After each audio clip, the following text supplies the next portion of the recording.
صلی علی نبینا صلی علی محمد صلی علی شفیعنا صلی علی محمد۔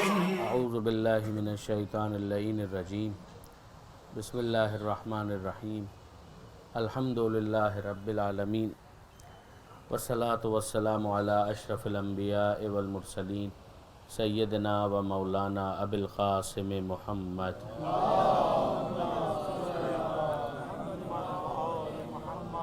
واہل بیتہ الطیبین الطاہرین المعصومین المظلومین المنتجبین المنتخبین المیامین، لا سیما علی الامام المنتظر والحجۃ الثانی عشر الذین اذهب اللہ عنہم الرجس وطہرہم تطہیرا۔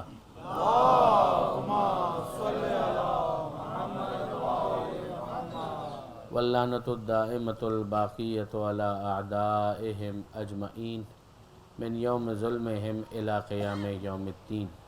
اللہم انا نرغب الیک فی دولۃ کریمہ تعز بها الاسلام واہلہ وتذل بها النفاق واہلہ وتجعلنا فیہا من الدعاة الی طاعتک والقادۃ الی سبیلک وترزقنا بها کرامۃ الدنیا والآخرہ۔ رب اشرح لی صدری ویسر لی امری واحلل عقدۃ من لسانی یفقہوا قولی واجعلنی خالصا لوجہک الکریم یا اللہ۔ صلوات علی محمد۔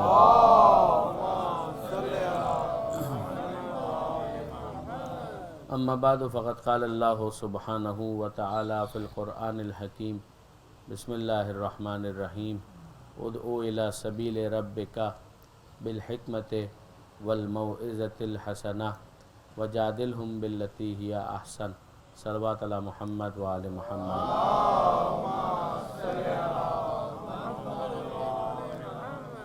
برادران عزیز، تقریباً 40 منٹ کے اندر اس مجلس کو انشاءاللہ مکمل ہونا ہے، 40-45 منٹ کے درمیان۔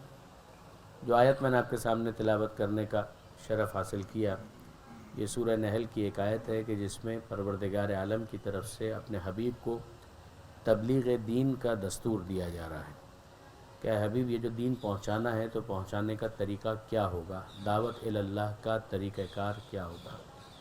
یعنی اس کے پس منظر میں جو چیز ایزیومڈ ہے، پہلے سے مفروض ہے، وہ یہ ہے کہ پروردگار عالم نے اپنے حبیب کا انتخاب کیا، اپنے حبیب کو ایک دین دیا اور اپنے حبیب کی ذمہ داری قرار دی کہ وما علی الرسول الا البلاغ المبین، کہ رسول کی ذمہ داری یہ ہے کہ وہ پیغام کو صاف صاف پہنچا دے۔ اب اس پیغام کو صاف صاف پہنچانے کے لیے طریقہ کار کیا ہوگا؟ تو بہت سی آیتیں ہیں کہ جن میں پروردگار عالم نے ڈائریکٹلی یا انڈائریکٹلی، بالواسطہ یا بلا واسطہ، اس موضوع پر گفتگو کی ہے۔ اگر آپ پہلی وحی کو دیکھیں تو وہاں پر پروردگار عالم نے ارشاد فرمایا اقرأ بسم ربک الذی خلق، پڑھیے اپنے رب کے نام سے کہ جس نے پیدا کیا، خلق من علق، جس نے جمع و خون سے پیدا کیا، اقرأ وربک الاکرم، آپ کا رب اکرم ہے، الذی علم بالقلم، کہ جس نے قلم کے ذریعے سے تعلیم دی، علم الانسان ما لم یعلم، اور انسان کو وہ سب کچھ سکھا دیا کہ جس کا اسے علم نہیں تھا۔ تو وہاں پر اگر آپ دیکھیں تو بالکل ابتدائی ایک بات، پریمیٹیو جس کو بات کہا جائے گا، وہاں پر ہے کہ اقرا پڑھیے، کہ ایک پیغام آپ کے پاس ہے، اس کو آپ پڑھیے۔ اس کے بعد ہم دیکھتے ہیں کہ سورہ مدثر کے اندر بھی پروردگار عالم نے اس حوالے سے گفتگو فرمائی ہے کہ یا ایھا المدثر قم فانذر وربک فکبر وثیابک فطہر، وہ سلسلہ پھر وہ آگے بڑھتا ہے کہ کمبل کے اوڑھنے والے قم، کھڑے ہو جائیے، انذار کیجئے، لوگوں کو متوجہ کیجئے، جھنجھوڑیے، انہیں بیدار کریں اور اپنے رب کی کبریائی کو بیان کریں۔ اسی میں ضمناً ہمیں یہ نظر آتا ہے کہ تبلیغ کے لیے ایک دستور یہ بھی دیا جاتا ہے کہ اپنی وضع قطع کا بھی خیال رکھیے، وثیابک فطہر، اپنے لباس کو پاکیزہ رکھیں، ایسا نہ ہو کہ لوگ جو ہیں وہ لباس ہی کی آلودگی کی وجہ سے تنفر اختیار کریں اور دوری اختیار کریں، جو خود اپنی جگہ پر تبلیغ کے بہت ہی اساسی اصولوں کے اندر اس کو شمار کیا جاتا ہے۔ اسی طریقے سے وہاں پر ہمیں ایک آیت اور بھی نظر آتی ہے کہ لا تمنن تستکثر، کہ لوگوں پر احسان جتا کر کثرت کے طلبگار مت بنیں، کہ اگر اس کے ذریعے سے انسان کی جو نیت ہے وہی اگر ڈاؤٹ فل ہو جائے کہ پتہ چلے کہ اس کا پرپز ہے کیا۔ اسی لیے اگر آپ دیکھیں تو کئی مقامات پر ہمیں انبیاء کی زبانی یہ جملہ نظر آتا ہے کہ میں تم سے کسی قسم کا کوئی اجر نہیں چاہتا، میرا اجر جو ہے ان اجری الا علی اللہ، میرا اجر جو ہے وہ اللہ کے ذمے پر ہے۔ خود پیغمبر اکرم ختمی مرتبت احمد مجتبیٰ محمد مصطفیٰ پیغمبر کے حوالے سے بھی اس طرح کی ایک آیت موجود ہے، وما انا من المتکلفین، کہ میں کسی طرح کے تکلفات میں پڑھنے والا نہیں ہوں۔ اور وہ جو آیت ہے اس کے اندر تو ظاہر ہے کہ بہت وضاحت ہے کہ یہ جو اجر رسالت مانگا بھی گیا ہے کہ آل محمد سے اور اہل بیت سے اور قربا سے محبت اختیار کی جائے، مودت اختیار کی جائے، تو ما سألتکم من اجر فہو لکم، یہ جو اجر میں نے تم سے مانگا بھی ہے تو اس کا فائدہ تو خود تمہارا ہے۔ یہ اجر میں نے کوئی اپنے مانیٹری بینیفٹس کے لیے نہیں مانگا ہے کہ مجھے کوئی فائنینشیل گین حاصل ہو جائے، کوئی مالی فائدہ مجھے حاصل ہو جائے، یہ ایسا تو نہیں ہے، اس کا فائدہ بالآخر تمہارے لیے ہے۔ تو اگر آپ غور فرمائیے کہ ہمیں نظر آتا ہے کہ پروردگار عالم نے کئی آیتوں کے اندر اس حوالے سے گفتگو کی ہے۔ بعض آیتیں وہ ہیں کہ جن میں خود پیغمبر اکرم کے اوصاف کو ڈسکس کیا گیا ہے کہ پیغمبر اکرم کے اوصاف کیا کیا ہیں۔ مثلا ایک بہت مشہور آیت ہے، پروردگار عالم یہ ارشاد فرماتا ہے کہ یا ایھا النبی انا ارسلناک شاہدا ومبشرا ونذیرا وداعیا الی اللہ باذنہ وسراجا منیرا، کہ اے نبی ہم نے آپ کو بنا کر بھیجا، ہم نے آپ کو رسول بنا کر بھیجا، اور ہم نے آپ کو کیا بنایا؟ شاہدن، گواہ بنایا، مبشرن، ہم نے آپ کو خوشخبری دینے والا بنا کر بھیجا، ونذیرن، ہم نے آپ کو ڈرانے والا بنا کر بھیجا کہ وارننگ دینے والا، وداعیا الی اللہ باذنہ، اور آپ کو اللہ کے راستے کی طرف دعوت دینے والا بنا کر بھیجا، وسراجا منیرا، اور ہم نے آپ کو نور بانٹنے والا چراغ بنا کر بھیجا کہ جس کے ذریعے سے لوگوں کے درمیان روشنی پھیلتی ہے۔ اسی کو اگر آپ دیکھیں تو سورہ ابراہیم کی جو پہلی آیت ہے وہاں پر بھی پروردگار عالم نے ارشاد فرمایا کہ الف لام را کتاب انزلناہ الیک، اے حبیب یہ کتاب ہے کہ جس کو ہم نے آپ پر نازل کیا، لتخرج الناس، تاکہ آپ لوگوں کو نکالیں، من الظلمات الی النور، اندھیروں سے روشنی کی طرف آپ ان کو لے کر آئیں، باذن ربہم، یہ کام آپ اپنی پرسنل کیپیسٹی میں نہیں کر رہے ہیں بلکہ ان کے رب کی اجازت سے اس کام کو انجام دے رہے ہیں، اور جس راستے کی طرف آپ لے کر آ رہے ہیں یہ اس خدا کا راستہ ہے، الی صراط العزیز الحمید، وہ خدا کہ جو عزیز بھی ہے اور حمید بھی ہے، صاحب عزت وہ ہے، زبردست وہ ہے، شکست ناپذیر وہ ہے، اور پھر اس کے بعد وہ قابل تعریف بھی ہے، وہ حمد کے لائق بھی ہے، حمد اسی کو سزاوار بھی ہے۔ تو یہ آیتیں کہ جن میں پروردگار عالم نے اپنے حبیب کا تعارف کروایا۔ ایک سلسلہ ہے ان آیتوں کا کہ جس میں پروردگار عالم نے قوم کی ذمہ داری بیان کی ہے کہ قوم کی ذمہ داری کیا ہے رسول کے حوالے سے۔ مثلا وہ بہت مشہور آیت کہ جس میں پروردگار عالم نے اطاعت کی دعوت دی، اتباع کی دعوت دی، اطیعوا اللہ و اطیعوا الرسول و اولی الامر منکم۔ تو اگر آپ اس میں دیکھیں تو رسول کے حوالے سے اور اولی الامر کے حوالے سے بھی بے شک، مگر یہ کہ قوم کی اور امت کی ایک ذمہ داری ہے کہ وہ اس کی اطاعت کریں، اس کو فالو کریں۔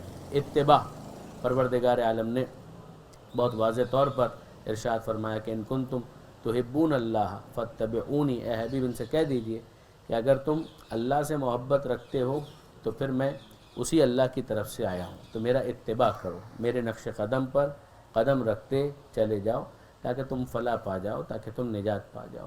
ہم دیکھتے ہیں کہ ایک پورا سلسلہ ان آیتوں کا ہے کہ جس میں لوگوں کی ذمہ داری بیان کی گئی ہے۔ ایک سلسلہ ان آیتوں کا ہے کہ جن میں پروردگار عالم نے خاص طور پر پیغمبر اکرم کے حوالے سے ما سبق اور ما قبل کی جو کتابیں ہیں ان میں جو آیتیں اور جو نشانیاں اور جو اس رسول کا تذکرہ ہے اس کا ذکر پروردگار عالم نے کیا، ان آیتوں کو بھی قرآن مجید کے اندر جگہ دی گئی کہ جس کے ذریعے سے متوجہ کیا گیا ہے کہ پہلے والی کتابوں کے اندر بھی اس رسول کا ذکر موجود ہے۔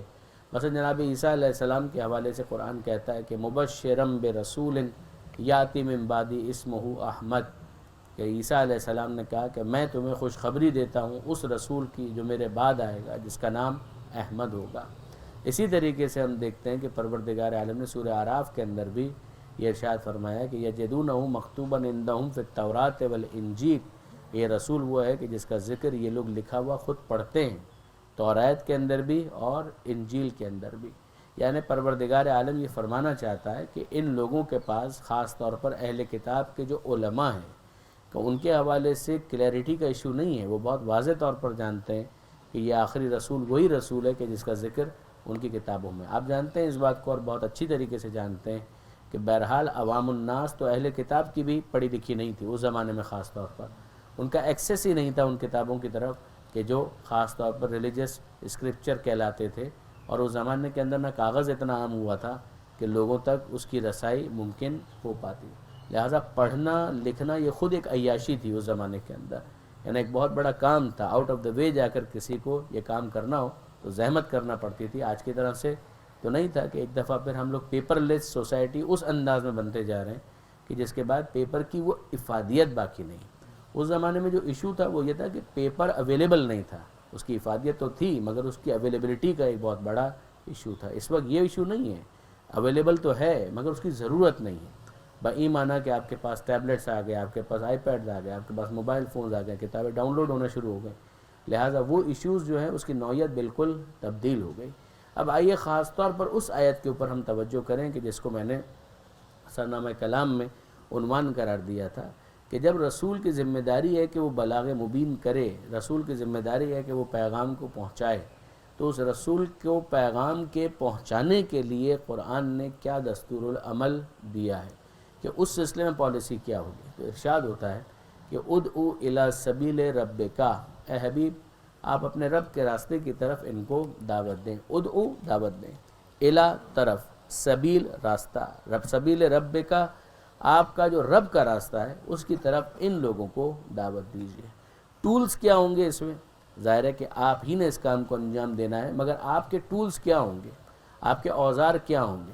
تین چیزیں یہاں پر پروردگار عالم نے بیان کی۔ نمبر ایک بالحکمہ، حکمت کے ذریعے سے۔ نمبر دو والموعظۃ الحسنہ، موعظہ حسنہ کے ذریعے سے۔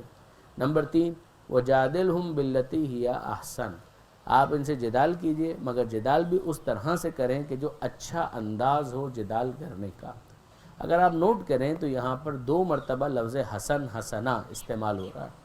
موعظے کی جب بات آئی تو وہاں پر بھی ہم دیکھتے ہیں کہ موعظۃ الحسنہ، اور جب جدال کی بات آئی وہاں پر کہا گیا جدال احسن، جادلہم باللتی ہی احسن، یعنی یہ جو حسن احسن حسنہ اسی سے ملتا جلتا وہ لفظ ہے کہ جو ہاں اردو کے اندر بہت زیادہ استعمال ہوتا ہے، حسن، یعنی ایک ایسا کام کہ جس کے اندر بیوٹی پائی جائے، ایک ایسا کام کہ جس کے اندر حسن پایا جائے۔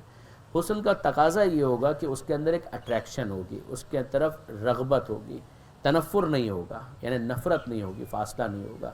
حسن جو ہے وہ ایکچولی اپنی طرف جذب کرتا ہے، ایبزارب کرتا ہے۔ تنفر کا مطلب ہی یہ ہے کہ اس کے اندر اتنی جاذبیت نہیں ہے کہ لوگ اس کی طرف کھنچ کر آ سکیں۔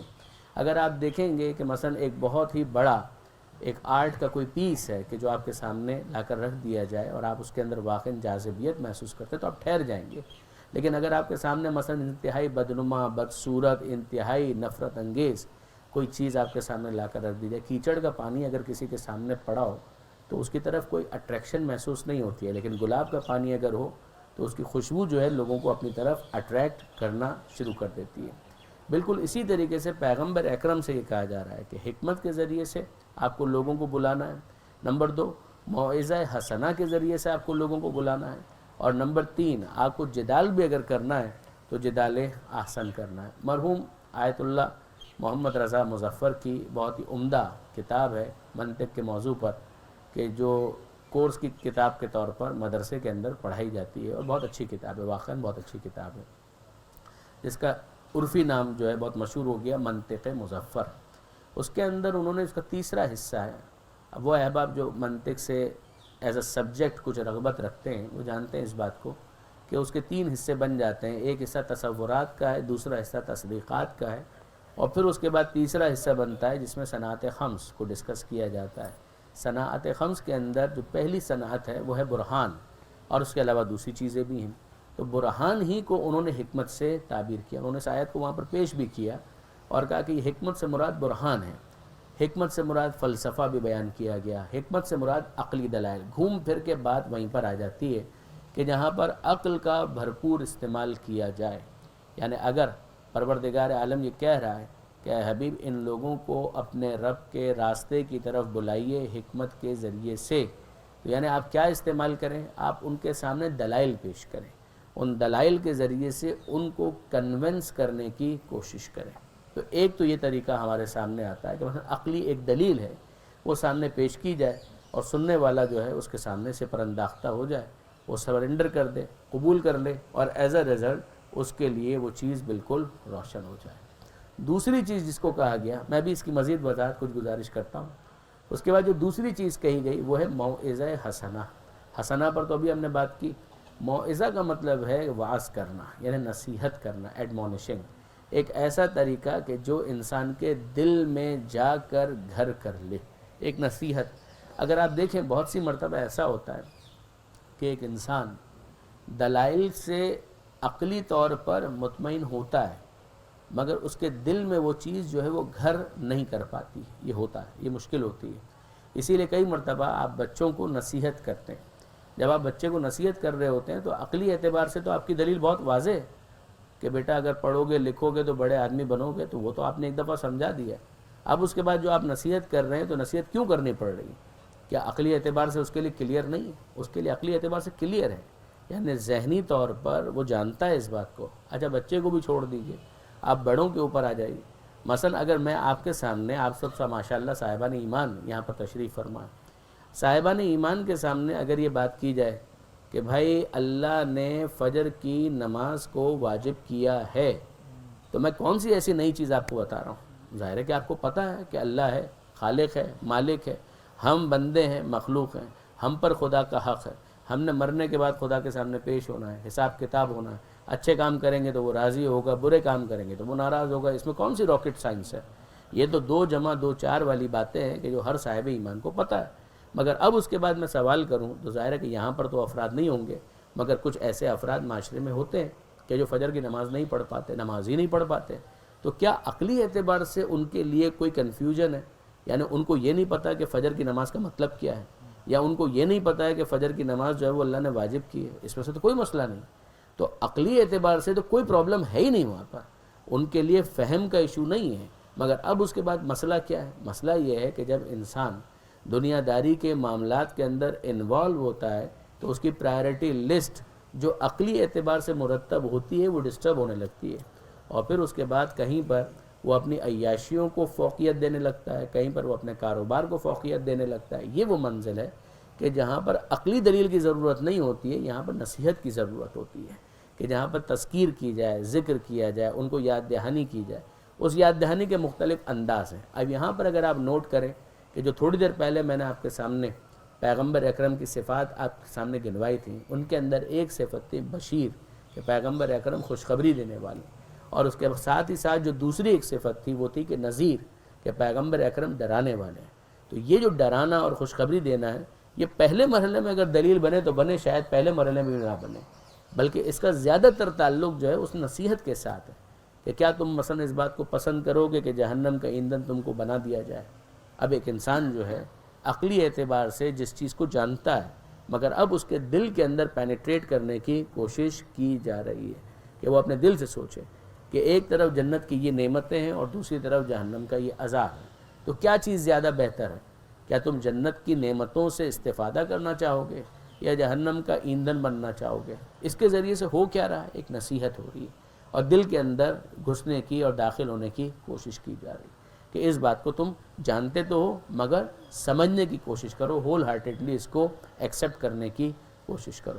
تو ہم جانتے ہیں کہ موعظے کا تعلق بنیادی طور پر عقلی دلیل سے نہیں ہوتا ہے، اس کا نصیحت سے تعلق ہوتا ہے، اس کا دل میں گھر کرنے سے تعلق ہوتا ہے۔ اگر آپ شیخ سعدی کے کلام کو دیکھیں تو وہ دلائل پر مبنی اتنا زیادہ نہیں ہے، وہ زیادہ تر نصیحت پر مبنی ہے۔ بہت سی حکایتیں ہوتی ہیں کہ جو لوگوں کے سامنے پیش کی جاتی ہے، واقعات پیش کیے جاتے ہیں۔ پرانے زمانے کے اندر وہ ایک تھا اور اس کے ساتھ یہ ہوا اور پھر یہ ہوا اور پھر یہ ہوا اور اس کے بعد یہ ہو گیا۔ یہ ساری چیزیں کیا ہوتی ہیں؟ ان کا تعلق عقلی دلائل کے ساتھ نسبتاً کم ہوتا ہے، اس کا تعلق نصیحت کے ساتھ زیادہ ہوتا ہے۔ پھر اس کے بعد جو تیسرا جو سیگمنٹ ہے وہ ہے جدال احسن۔ جدال احسن کے اندر جدال کا مطلب ہوتا ہے بحث کرنا، مباحثہ کرنا، یعنی ایک باقاعدہ گفتگو ہو رہی ہے، ایک ادھر سے بحث کر رہا ہے، دوسرا ادھر سے بحث کر رہا ہے۔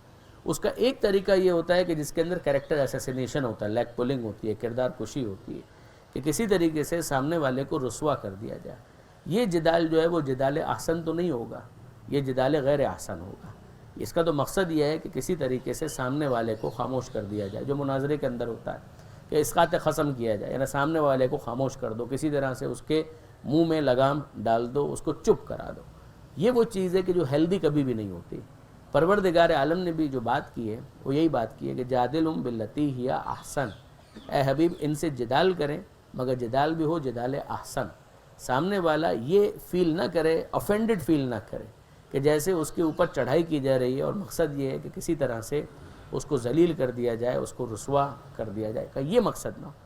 مقصد یہ ہو کہ اس کے اندر بھی افہام و تفہیم ہو, کہ تم سمجھو تو صحیح کہ ہمارا مطلب اور مقصود ہے کیا. اب آپ کے ذہن میں یہ سوال بالکل آنا چاہیے کہ جو پہلا طریقہ بیان کیا گیا اور یہ تیسرا طریقہ بیان کیا گیا, ان دونوں کے درمیان فرق کیا ہے؟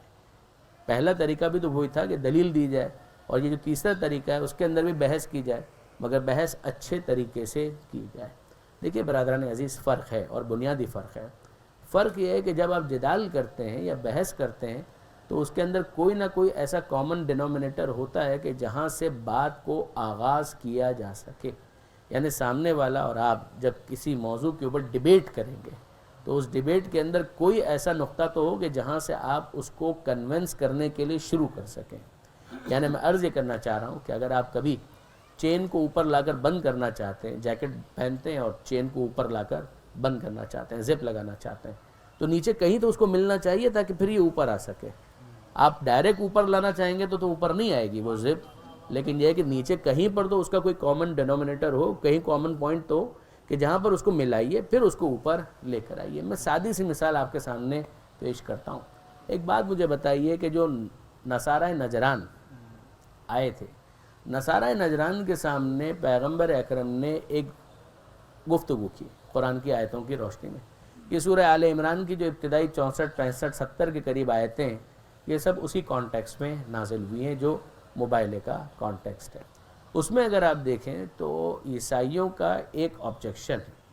وہ آبجیکشن یہ ہے کہ صاحب حضرت عیسیٰ علیہ السلام جو ہیں, اگر ان کا باپ ہے تو آپ بتا دیجئے, اور اگر باپ نہیں ہے تو پھر مان لیجئے کہ خدا ان کا باپ ہے. یہ ان کا ایک اعتراض کہہ لیجئے, یہ ان کی دلیل کہہ لیجئے, یہ ان کا پوائنٹ ہے. اس موقع پر قرآن مجید نے کیا جواب دیا؟ قل, اے حبیب ان سے کہیے کہ ان مثل عیسیٰ عند اللہ کا مثل آدم, کہ عیسیٰ کی مثال اللہ کے نزدیک آدم کی مثال ہے.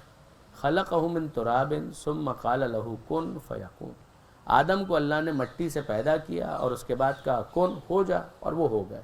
وہ خدا جو بغیر باپ اور ماں کے آدم کو پیدا کر سکتا ہے, وہ تنہا ماں سے عیسیٰ کو کیوں پیدا نہیں کر سکتا؟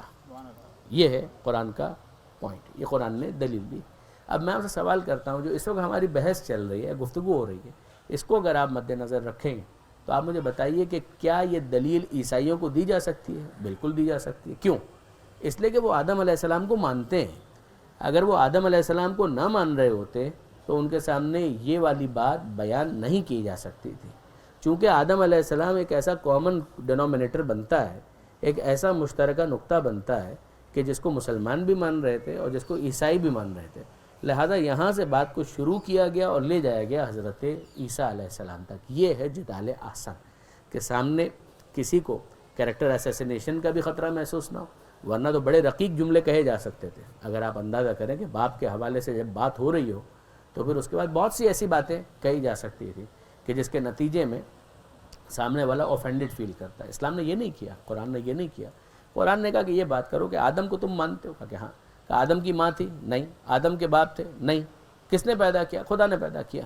وہ خدا جو بغیر ماں اور باپ کے آدم کو پیدا کر سکتا ہے تو پھر وہ عیسیٰ کو تنہا ماں سے کیوں پیدا نہیں کر سکتا؟ یہ ہے سوال, جس کے ذریعے سے سامنے والے کو سوچنے پر مجبور کیا گیا اور پھر اس کے بعد بات کو آگے بڑھا دیا گیا. اگر اس کے بعد بھی وہ قبول نہیں کرتے تو آپ دیکھیے موبائلہ کی بات کر دی گئی. اب یہاں سے ہم کو سمجھ میں آیا کہ جناب عالی جدال احسن کا مطلب یہ ہوتا ہے کہ سامنے والے کو کسی قسم کی سبکی کا احساس اس طرح سے نہ کروانا کہ وہ اوفینڈڈ فیل کرے, لیکن بات بھی پوری ہو جائے, اور ایک ایسے نقطے سے بات کو شروع کیا جائے کہ جو سامنے والے کے لیے ایگریڈ اپون, نقطۂ مشترک, نقطۂ متفق علیہ بن جائے. یہ ہے جدال. لیکن جب آپ برہان کی بات کرتے ہیں تو برہان کا مطلب یہ ہوتا ہے کہ سامنے والا آپ کے ساتھ کسی مشترک نقطے پر نہ ہو، لیکن آپ بات ایسی کر رہے ہیں کہ اس کے نتیجے میں سامنے والے کو کنونس ہونا پڑے، اگر وہ ذہن سلیم رکھتا ہے، اگر واقعاً وہ سوچنے سمجھنے کی صلاحیت رکھتا ہے، تو پھر اس کے سامنے بات کو اس طریقے سے بیان کیا جائے کہ اس کے لیے عقل کی روشنی میں اس کو قبول کرنا آسان ہو جائے۔ اگر عقل آپ کے اور اس کے درمیان مشترک نقطہ نہیں بنتا تو پھر تو کوئی مشترک نقطہ بن ہی نہیں سکتا۔ غور فرمائیے گا کہ سامنے والا عقل رکھتا ہے اور آپ بھی عقل رکھتے ہیں، اور اب آپ کہتے ہیں کہ میں عقلی ترازو کے اوپر، عقلی میزان کے اوپر ایک دلیل پیش کرتا ہوں، تم بھی اس پر غور کرو، میں بھی اس پر غور کرتا ہوں، اور پھر دیکھو کہ کیا ہماری بات صحیح ہے یا صحیح نہیں ہے۔ اس میں بھی اسلام جو اپروچ اختیار کرتا ہے وہ آپ قرآن میں دیکھیے گا، قرآن پہلے قابل سماعت بناتا ہے۔ قرآن کہتا ہے کہ سامنے والے کو قابل سماعت تو بناؤ، اگر وہ بالکل ہی تم سے دور ہو گیا اور تمہاری بات ہی نہیں سنے گا تو تم اپنی بات پیش کس کے سامنے کرو گے؟ وہ جو ذمہ داری ہے رسول کی کہ بلاغ مبین ہونا چاہیے، تو بلاغ مبین تو اسی وقت ہوگا کہ جب سامنے والا قابل سماعت بن جائے۔ ہاں اگر وہ ہٹ دھرمی کا مظاہرہ کرے تو پھر ایک الگ بات ہے، وہ ابو لہب والے کیس کی بات نہیں ہو رہی، ابو جہل والے کیس کی بات نہیں ہو رہی ہے، مگر اکثر افراد ابو جہل نہیں ہوتے ہیں، اکثر افراد ابو لہب نہیں ہوتے ہیں، اکثر افراد وہ ہوتے ہیں جو سوچنے سمجھنے کے لیے تیار ہوتے ہیں، اگر ان کو متوجہ کر دیا جائے، اگر ان کو متوجہ کر دیا جائے وہ سوچنے سمجھنے والے بن جاتے ہیں۔ تو اب اس کے بعد آپ دیکھیے مثلا ایک عقلی دلیل کے حوالے سے بہت ساری مثالیں دی جا سکتی ہیں۔ عقلی دلیل کا مطلب کبھی بھی یہ نہیں ہوتا کہ لازمی طور پر آپ ارسطو اور فلسفیانہ اور افلاطون کی باتیں کرنا ان کے سامنے شروع کر دیں، یہ مقصد نہیں ہوتا۔ اصطلاحات کے اعتبار سے اگر گفتگو کی جائے تو سامنے والا ہو سکتا ہے کہ اور زیادہ دور چلا جائے، وہ کہے ٹھیک ہے یہ بہت بڑی بڑی باتیں ہیں مگر میرے کام کی یہ بات نہیں ہے۔ عقلی دلیل سے مراد یہ ہے کہ جس کو ایک عام انسان بھی سمجھ سکے۔ مثلا میں آپ کے سامنے اگر موٹے موٹے الفاظ استعمال کروں جو کتابوں کے اندر استعمال ہوئے ہیں، مولانا بھی تشریف فرمائے وہ تائید کریں گے، برہان نظم چیز الگ انداز سے بھی بیان کی جا سکتی ہے، مگر برہان نظم یہ خود ایک موٹا لفظ ہو گیا۔ برہان تمانو، دلیل ما بہل امتیاز و ما بہل اشتراک، یہ سارے الفاظ وہ ہیں کہ جس کو اگر ہم نوجوانوں کے سامنے پیش کریں تو ظاہر ہے کہ وہ بھاگ جائیں گے، وہ کہیں گے کہ مولانا یہ باتیں آپ کے لیے ٹھیک ہے، ہمارے لیے ان کا کوئی مطلب بنتا نہیں ہے۔ لیکن آپ دیکھیے کہ جب اسلام کہتا ہے کہ عقلی دلیل، تو اس کے اندر بنیادی ترین کیا چیز ہمارے سامنے پیش کی گئی؟ پیغمبر اکرم ختمی مرتبت احمد مجتبیٰ محمد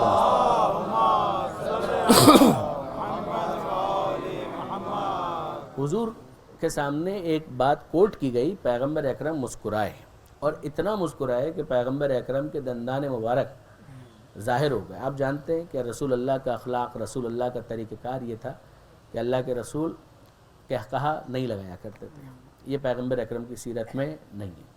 پیغمبر اکرم مسکرایا کرتے تھے، لیکن مسکراہٹ ایسی بہت کم ہمیں ملتی ہے کہ اتنا واضح مسکرا رہے ہوں کہ ان کے دانت جو ہے وہ نظر آنا شروع ہو جائیں۔ تو پیغمبر اکرم نے یہ کب کیا؟ جب پیغمبر اکرم کے سامنے ایک بوڑھی عورت کی دلیل پیش کی گئی۔ بوڑھی عورت کو عربی کے اندر کہتے ہیں عجوز، عجوزہ، یہ عربی کے اندر کہا جاتا ہے۔ پیغمبر اکرم نے ایک تبصرہ کیا مسکراتے ہوئے اور کہا علیکم بدین العجائز، کہ بھائی اتنا دین تو تم سب کے پاس ہونا چاہیے جتنا اس بوڑھی عورت کے پاس دین موجود ہے۔ اب یہ کیا ہوا؟ اس بوڑھی عورت نے ایسا کیا کر دیا تھا؟ اس بوڑھی عورت کے سامنے کسی نے سوال کیا کہ بی بی کیا تم بھی خدا کو مانتی ہو؟ کہا کہ ہاں بالکل میں خدا کو مانتی ہوں۔ کیا کر رہی تھی وہ؟ چرخہ چلا رہی تھی۔ تو اسے پوچھا کہ تمہارے پاس کوئی دلیل ہے؟ یہ جو عقلی دلیل کی میں بات آپ سے کر رہا تھا، کہ کیا تمہارے پاس کوئی عقلی دلیل ہے کہ جس سے تم نے خدا کو پہچانا؟ کہا کہ ہاں بالکل میرے پاس دلیل ہے۔ کہا دلیل کیا ہے؟ کہ یہ میرا چرخہ، کہ یہ میری دلیل ہے۔ کہ اس کے اندر کیا دلیل ہے؟ یہ تو تم چلا رہی ہو۔ کہا کہ یہی تو میری دلیل ہے کہ یہ اتنا سا چرخہ میں چلاتی ہوں چلتا ہے، میں روک دیتی ہوں رک جاتا ہے، تو یہ اتنا چرخہ تو چلانے والے کے بغیر چلتا نہیں، تو پوری کائنات کے چلانے والے کے بغیر چل رہی ہیں۔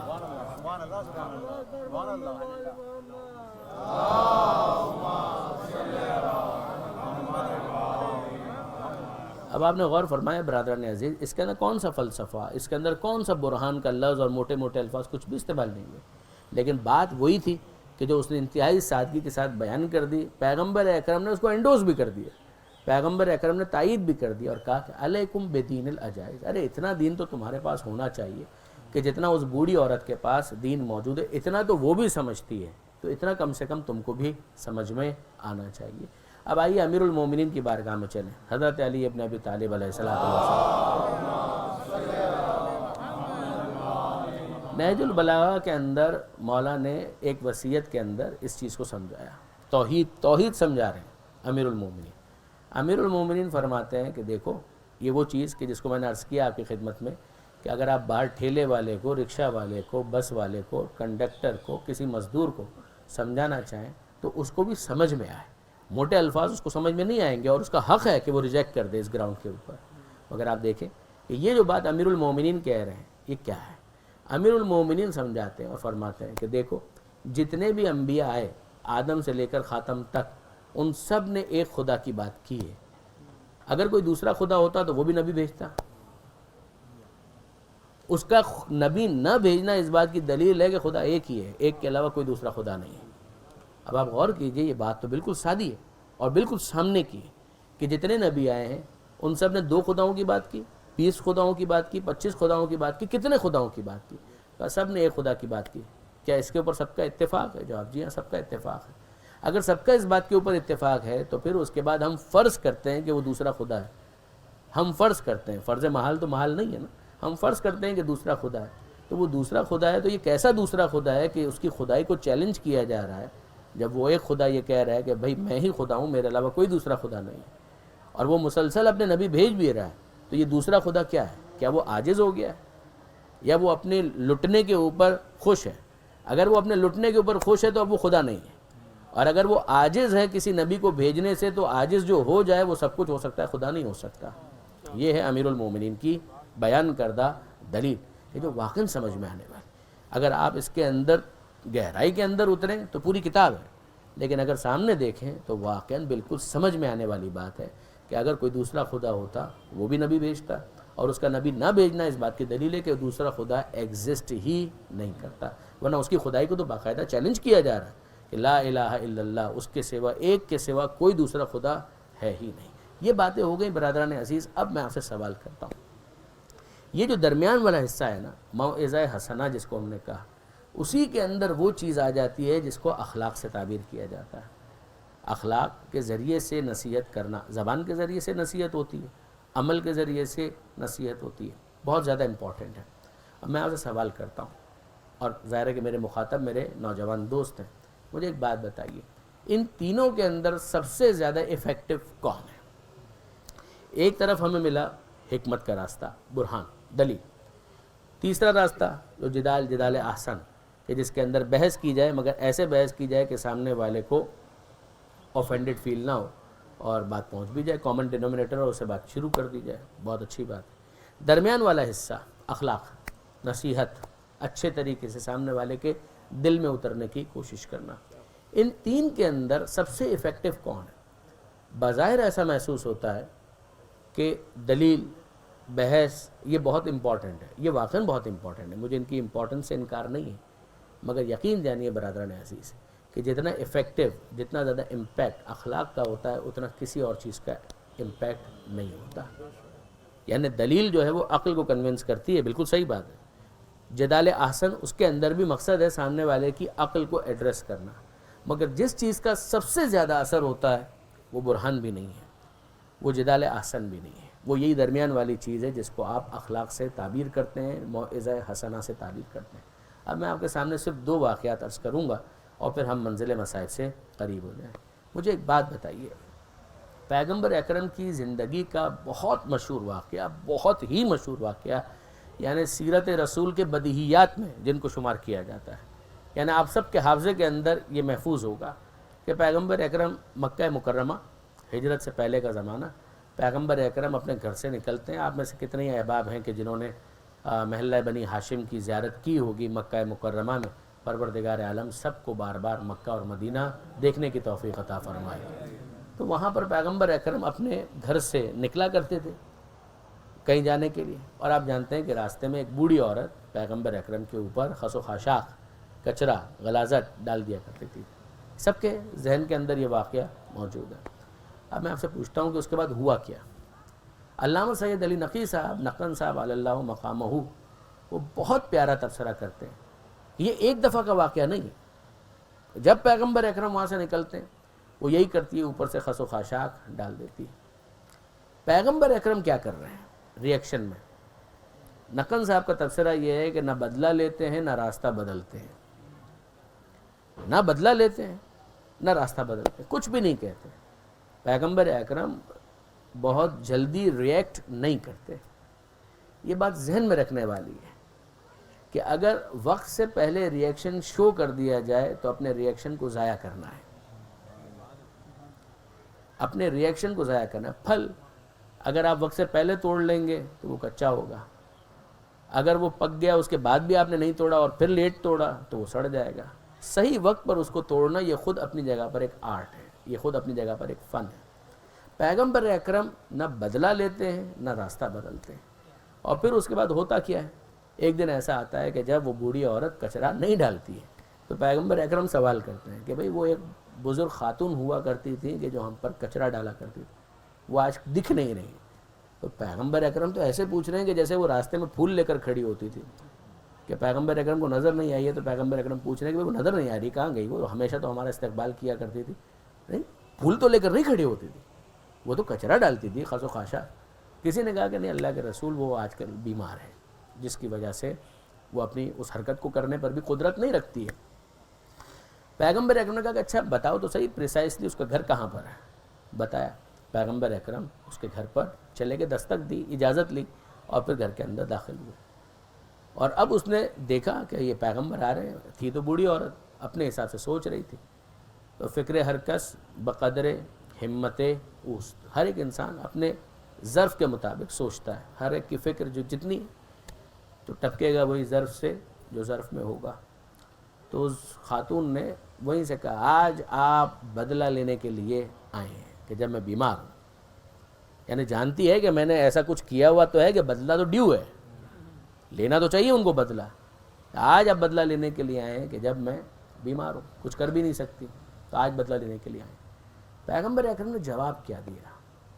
پیغمبر اکرم کہتے ہیں نہیں کنیز خدا، نہیں اے کنیز خدا، کنیز خدا مجھے پتا چلا کہ تو بیمار ہے تو میں تیری طبیعت پوچھنے کے لیے آیا ہوں، میں بدلہ لینے کے لیے نہیں آیا ہوں۔ کیا یہ مسلمان تھی؟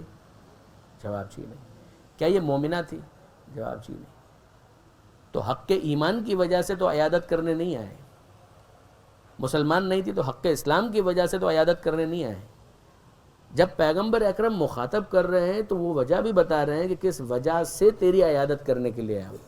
اے کنیز خدا، کہ کچھ بھی نہ ہو تو اللہ کی بندی تو ہے، بہرحال مجھے پتا چلا کہ تو بیمار ہے، تو یہ حق انسانیت ہے کہ جس نے مجھے مجبور کیا کہ میں تیری طبیعت پوچھنے کے لیے تیرے پاس آؤں۔ اب پیغمبر اکرم تو اس کی طبیعت پوچھ کر جانا چاہتے ہیں کہ خیریت سے ہو، اللہ تمہیں شفا دے، یہی باتیں بولیں گے اور کیا بولیں گے۔ اور اس موقع پر وہ کہتی ہے کہ اب آپ مجھے بتائیے کہ آپ کے دین میں داخل کیسے ہوا جاتا ہے۔ اب وہ کلمہ پڑھتی ہے، کلمے کا اظہار کرتی، جو بھی کرتی ہے، مگر مسلمان ہو جاتی ہے۔ میرا آپ سے سادہ سا سوال یہ ہے کہ مجھے بتائیے کہ اب پیغمبر اکرم نے کون سی دلیل اس کے سامنے پیش کی تھی؟ کوئی برہان، کوئی دلیل، کوئی جدال احسن، کیا کیا تھا؟ کچھ بھی نہیں۔ یہ وہ موقع ہے کہ جہاں پر ہمیں سمجھ میں آتا ہے کہ جو انسان کا اخلاق امپیکٹ ڈالتا ہے وہ کوئی دوسری دلیل امپیکٹ نہیں ڈال سکتی۔ اب میں آپ کے سامنے ایک دوسری بات رکھتا ہوں جو میں نے عرض کیا تھا کہ دو واقعات اور اس کے ساتھ بات کو ہم اختتام کی طرف لے جائیں۔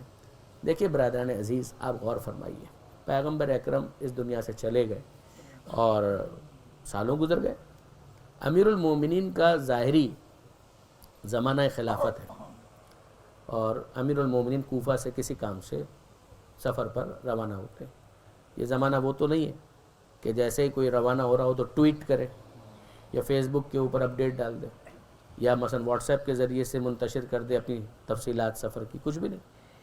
بہت سے لوگوں کو تو پتہ ہی نہیں کہ اس وقت حاکم جو ہمارا ہے اس کا نام تو سنا ہے مگر اس کی شکل کیا ہے، دے ڈونٹ نو، ان کو نہیں معلوم۔ امیر المومنین کسی کام سے کوفہ سے باہر آ گئے، آن دا وے بیک جب وہ جا رہے تھے کوفہ واپس، تو ایک یہودی امیر المومنین کا ہم سفر ہو گیا۔ اب جیسے ہی وہ یہودی ہم سفر ہوا تو ہمارا تو پہلا کام کیا ہوتا، بارز معذرت، کہ ہم تو کہتے ہیں مرد آباد اسرائیل، دو پتھر اس کو مارتے اور اس کو وہیں پہ ختم کر دیں۔ اسرائیل بے شک مرد آباد، یعنی کوئی یہاں سے کوئی دوسرا شوشہ لے کے نہ چلا جائے کہ میں اسرائیل کے مرد آباد کہنے کے مخالف ہوں، نہیں قطعاً نہیں، وہ تو بہت ہی بڑا ظالم ہے، بے شک وہ مرد آباد، مگر کیا ہر یہودی اسرائیل ہے؟ ایک سوال تو ہے نا، جو خود قرآن مجید کہتا ہے کہ لیسو سواءً، یہ سب کے سب ایک برابر نہیں ہیں، تو ہم نے تو ہر ایک کو ایک ہی برش سے پینٹ کرنے کا جو فیصلہ کیا ہوا ہے یہ رانگ ہے۔ ایک ہے ملیریا کا مریض اور ایک ہے ملیریا پھیلانے والا مچھر، ان دونوں کو الگ الگ انداز سے ڈیل کیا جاتا ہے، مچھر کو مارا جاتا ہے، مریض کا علاج کیا جاتا ہے۔ اب وہ بیچارہ جو یہودی ہے، ہم تو سمجھ رہے ہیں کہ جو یہودی ہے تو اس کا مطلب یہ ہے کہ وہ اسرائیل کو بنانے والا وہی ہے، نہیں ایسا نہیں ہے، ہر ایک جیسا نہیں ہوتا۔ خود یو کے اندر بہت سے یہودی ہیں جو بیت المقدس کی جو رہائی کے لیے جو ریلی نکالی جاتی ہے یوم القدس، اس کے اندر وہ شرکت کرتے ہیں باقاعدہ، اور وہ لگاتے ہیں عنوان کہ جیوز یس اینڈ زائونسٹ نو، کہ ہم یہودی ہیں صہیونی نہیں ہیں۔ تو اب اس کو رکھیے ایک طرف، میں اس بحث کو لمبا نہیں کر رہا، واپس آئیے اس طرف آئیے۔ امیر المومنین آن دا وے بیک ٹو کوفہ، راستے میں ایک یہودی سے ملاقات ہو گئی اور امیر المومنین اور وہ دونوں ساتھ ساتھ چلنا شروع ہو گئے۔ مولا کائنات اپنے آپ کو انٹروڈیوس بھی نہیں کرا رہے، یہ بھی ذہن میں رکھنے والی بات ہے کہ انٹروڈیوس کب کروایا جاتا ہے۔ کیا ضروری ہے کہ پہلے مرحلے کے اندر ہی اپنا وہ تعارف پیش کر دیا جائے کہ جس کے بعد سامنے والا اپنے دل کی بات بھی بیان نہ کر سکے؟ یہ کوئی معقول بات نہیں ہے۔ آپ اپنا تعارف کروائیے، مگر کیا ضرورت ہے کہ تعارف اس انداز سے ہو کہ سامنے والا اتنا زیادہ انڈر پریشر آ جائے کہ وہ اپنے دل کی بات ہی نہ بیان کر سکے؟ یہ مناسب نہیں ہے۔ امیر المومنین نے اپنا وہ تعارف کروایا کہ جس کے بعد گفتگو آگے بڑھ سکے، باتیں ہو رہی، یہاں تک کہ وہ جگہ آ گئی کہ جہاں سے راستے ڈیوائیڈ ہو جاتے ہیں، یہ کوفہ کا راستہ، یہ وہ راستہ کہ جو یہودی کی منزل ہے۔ جیسے ہی خدا حافظی ہو گئی اور الگ الگ ہو گئے تو اس یہودی نے محسوس کیا کہ کوئی پیچھے پیچھے آ رہا ہے، اس نے مڑ کر دیکھا، امیر المومنین نظر آئے، اس نے کہا شاید آپ بھول گئے، آپ کا کوفہ کا راستہ تھا وہ اس طرف جاتا ہے۔ اب علی اس کو کیسے بتائیں کہ میں تو وہ ہوں کہ زمین سے زیادہ آسمان کے راستوں سے واقف ہوں، میں راستہ بھولنے کا کیا مطلب، راستہ کیوں بھول جاؤں گا، راستوں سے واقف ہوں۔ امیر المومنین کوئی بات نہیں کہتے ہیں بات یہ نہیں ہے، مجھے معلوم ہے کوفے کا راستہ وہی ہے۔ کہا پھر آپ وہاں کیوں نہیں گئے، ہم تو خدا حافظی کر چکا کہ نہیں۔ بات صرف اتنی ہے کہ جس رسول کو ہم رسول مانتے ہیں ان کی ایک تعلیم ہے کہ جب ایک انسان کسی کے ساتھ سفر کرتا ہے تو اس مسافرت کی وجہ سے ایک مسافر کا دوسرے مسافر کے اوپر ایک حق آ جاتا ہے۔ میں اس حق کی ادائیگی کے لیے چاہتا تھا کہ راستہ تو میرا وہ ہے، مگر کچھ دیر کے لیے تمہارے ساتھ اور زیادہ مشایعت کروں، تمہیں ایک کمپنی دوں، پھر اس کے بعد میں چلا جاؤں، بس یہ میرا مقصد تھا اور کچھ نہیں تھا، بس میں جا رہا ہوں۔ کہا کہ نہیں اچھا اب مجھے سمجھ میں آیا، اب وہ یہودی روک رہا ہے، اب آپ لمبی چوڑی اس کے سامنے تقریر کریں، اٹس آف نو یوز۔ یہ ہے امیر المومنین کا کردار، اور وہ کہتا ہے کہ اب مجھے سمجھ میں آیا کہ جو اسلام پھیلا ہے وہ رسول اللہ کی انہی تعلیمات کی وجہ سے پھیلا ہے کہ جو اخلاقیات کے حوالے سے انہوں نے دی ہے۔ اب مجھے بتائیے کہ دین اسلام کے اندر داخل کیسے ہوا چاہتا ہے۔ سوال سادہ سا اتنا ہے کہ امیر المومنین نے کون سی دلیل اس کے سامنے پیش کی تھی؟ دلیل تو کوئی بھی نہیں دی۔ دلیل اپنی جگہ بہت امپورٹنٹ ہے، بہت امپورٹنٹ ہے، بہت امپورٹنٹ ہے، اس میں کوئی شک نہیں۔ دلائل کا اپنا ایک پورا سلسلہ ہے کہ جس کو اسلام پریزنٹ کرتا ہے، قرآن ان کے اوپر گفتگو کرتا ہے، نہج البلاغہ میں اس پر بات کی گئی ہے، علم کلام کی مستقل کتابیں اسی موضوع پر لکھی گئی ہیں۔ مگر برادران عزیز آپ اطمینان رکھیے، جو دین پھیلتا ہے نا وہ دلائل سے کم پھیلتا ہے، اخلاق سے زیادہ پھیلتا ہے، اس میں کسی قسم کا کوئی شبہ ہونا نہیں چاہیے۔ کئی مرتبہ ایسا ہوتا ہے کہ ایک شخص کمزور دلیل کو بھی نظر انداز کر دیتا ہے۔ عیسائیت نے، کرسچینٹی نے جو مغربی دنیا کے اندر، افریقہ کے اندر، دوسرے مقامات پر جو اپنے آپ کو پینیٹریٹ کروایا ہے، تو دلائل کے اعتبار سے تو وہ لوگ بہت کمزور ہیں۔ یعنی بلیو می، اسلام، قرآن دلیل کے اعتبار سے بہت مضبوط ہے، اس میں کسی قسم کا کوئی شبہ نہیں۔ مجھے اکثر یاد آتا ہے افریقہ کے اندر، میں معافی چاہتا ہوں تھوڑا وقت میں نے شاید زیادہ آپ کا لے لیا، 2-4 منٹ اور بھی لے لیتا ہوں پھر بات کو ختم کرتا ہوں۔ مجھے اچھی طرح سے یاد ہے نیروبی، کینیا، وہاں پر سالہا پیشتر ماہ رمضان میں جانے کا اتفاق ہوا تھا، اور وہاں پر ایک مدرسہ تھا، اچھا اسٹینڈرڈ کا مدرسہ تھا، اس کو وزٹ کرنے کا اتفاق ہوا۔ اگر میں غلطی نہیں کر رہا شاید رسول اکرم اکیڈمی نام تھا، کیا نام تھا، اس طرح کا کوئی نام تھا۔ تو وہاں پر میں نے دیکھا شیعہ مدرسہ، اس مدرسے کے اندر ایک کالا جو وہاں کا لوکل بلیک افریقن جو کنورٹڈ شیعہ تھا وہ کلاسز لے رہا تھا. He was very good at English, انگریزی اس کی بہت اچھی تھی, شاندار تھی, عربی بھی وہ جانتا تھا, اور اپنی لوکل لینگویج جو سواحلی وہ لوگ بولتے ہیں اس کے اندر بھی وہ فلوئنٹ تھا. وہ تو اس کی زبان تھی خود کی.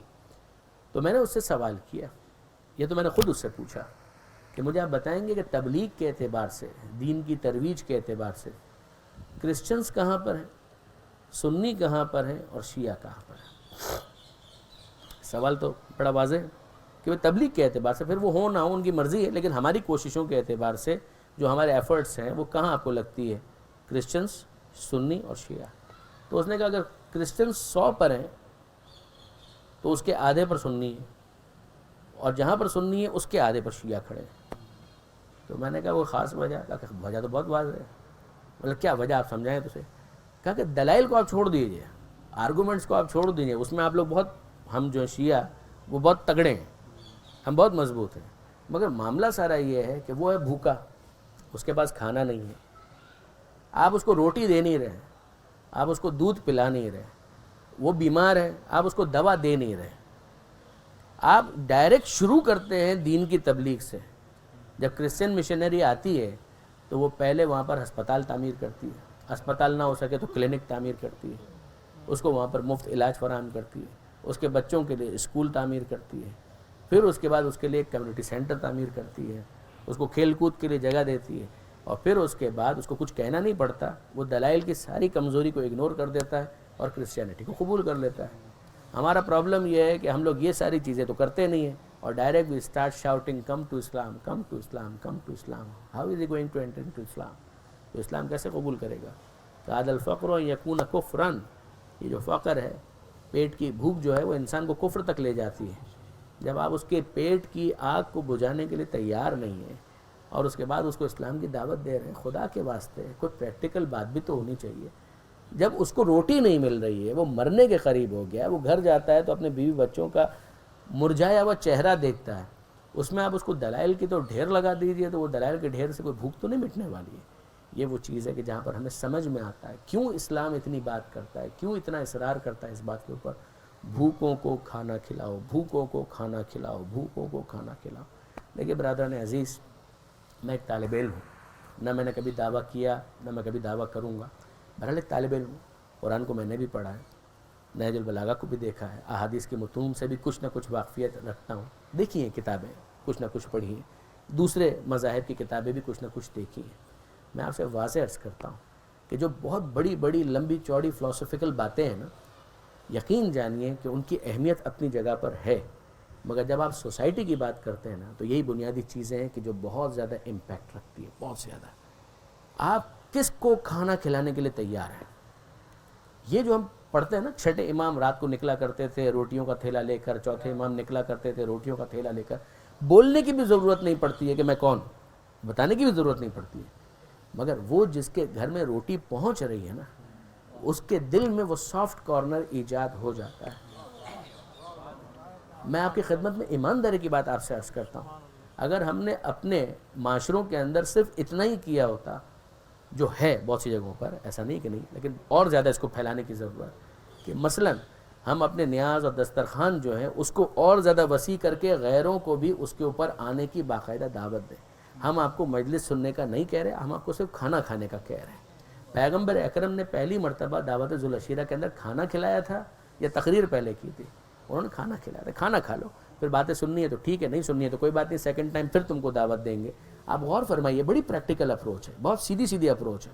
اگر صرف اتنا بھی ہو جاتا نا, ہم نے پاکستان کے اندر, شہر کراچی کے اندر, دوسرے علاقوں کے اندر ایک بہت بڑی غلطی کی.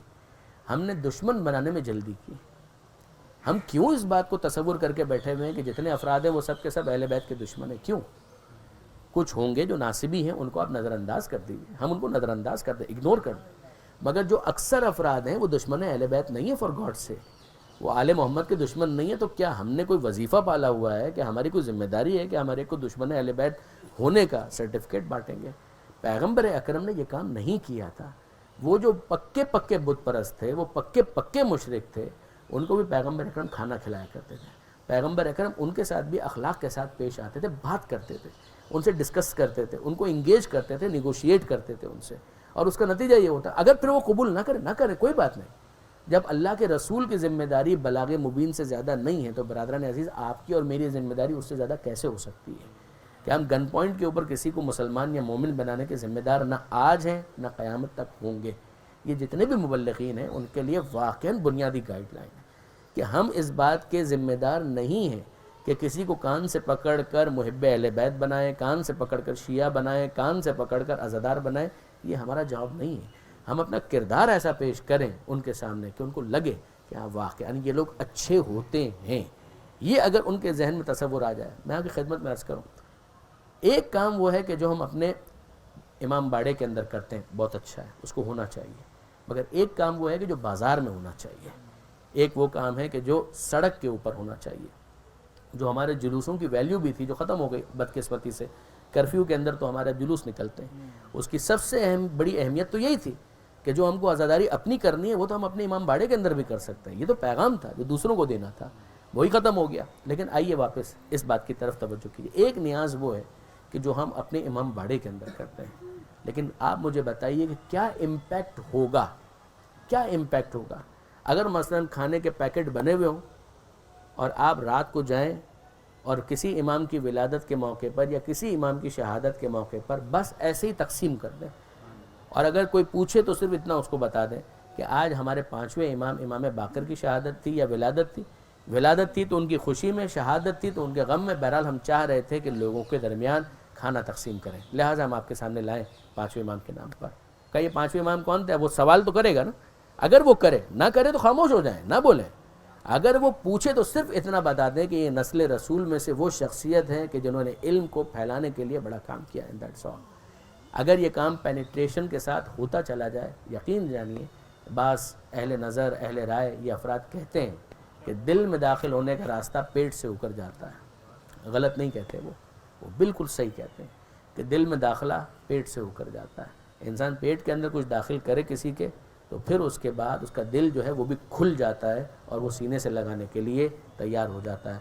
حسین مظلوم نے حر کو پانی ہی پلایا تھا.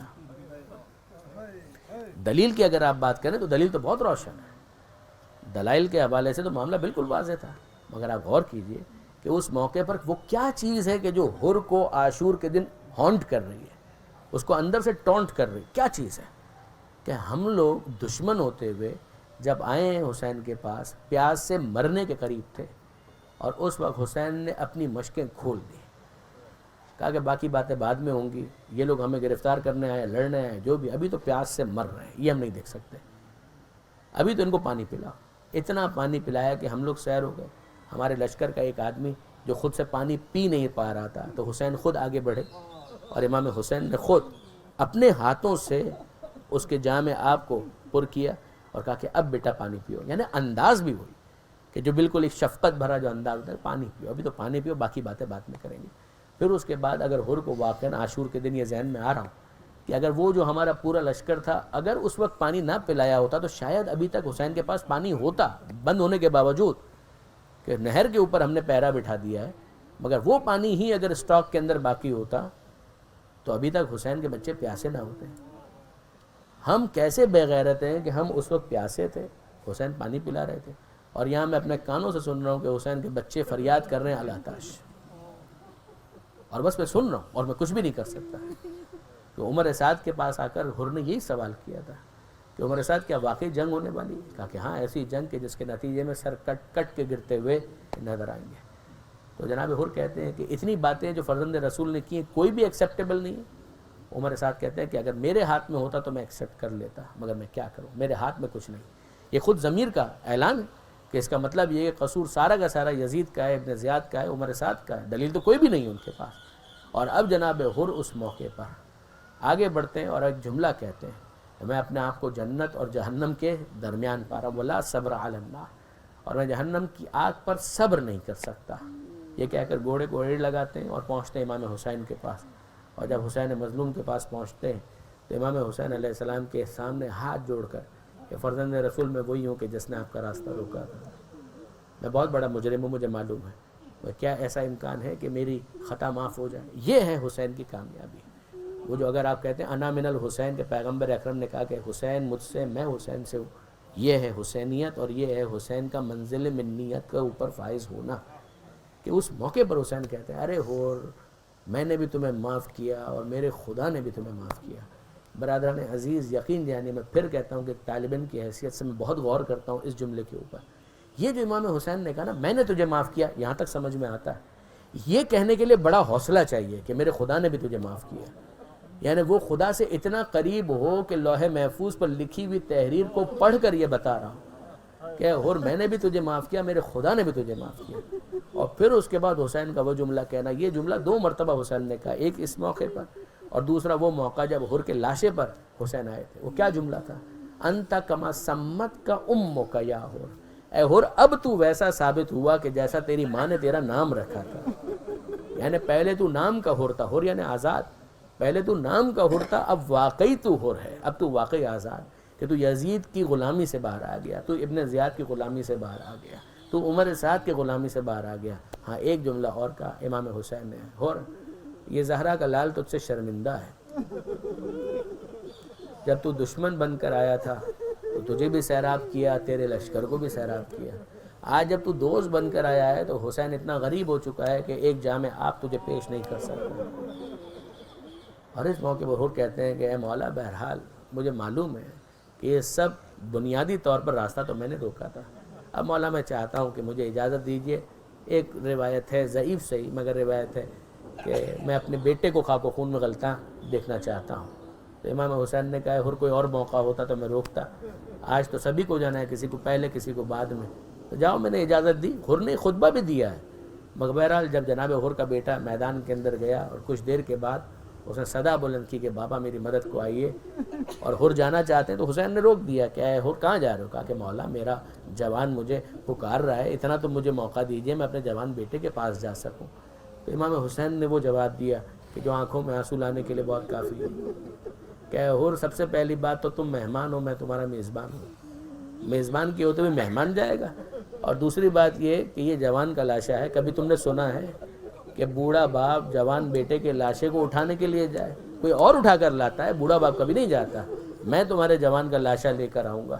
بس اے حسین یہ تو آپ کا دل ہے مولا، یہ تو آپ کا ظرف ہے کہ آپ حر کو یہ کہہ سکتے ہیں، مگر مولا جب آپ کا جوان علی اکبر زمین کربلا پر ایڑیاں رگڑ رہا ہوگا تو اس وقت کوئی آپ کو یہ کہنے والا نہیں ہوگا اے حسین یہ جوان کا لاشا ہے، تم بوڑھے باپ ہو، بوڑھا باپ کبھی جوان کا لاشا نہیں اٹھاتا، اس موقع پر بوڑھے حسین کو اپنے جوان علی اکبر کا لاشا اٹھانا پڑے گا۔ الا ولعنۃ اللہ علی القوم الظالمین وسیعلم الذین ظلموا ای منقلب ینقلبون۔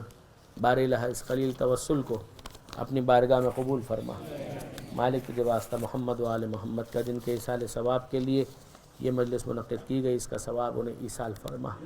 اے مالک تجھے واسطہ محمد و آل محمد کا ہمارے آنسوؤں کو جناب سیدہ کے رومال میں جگہ عطا فرما، پیغمبر اکرم کی سیرت پر عمل کی توفیق عطا فرما۔ اے مالک تجھے واسطہ محمد و آل محمد کا تمام بیماروں کو خصوصیت کے ساتھ حمیدہ سمر، رباب بانو اور دیگر مورد نظر کچھ افراد ہیں کہ جو بیمار ہیں، مالک ان سب کو صحت کاملہ اور عاجلہ نصیب فرما۔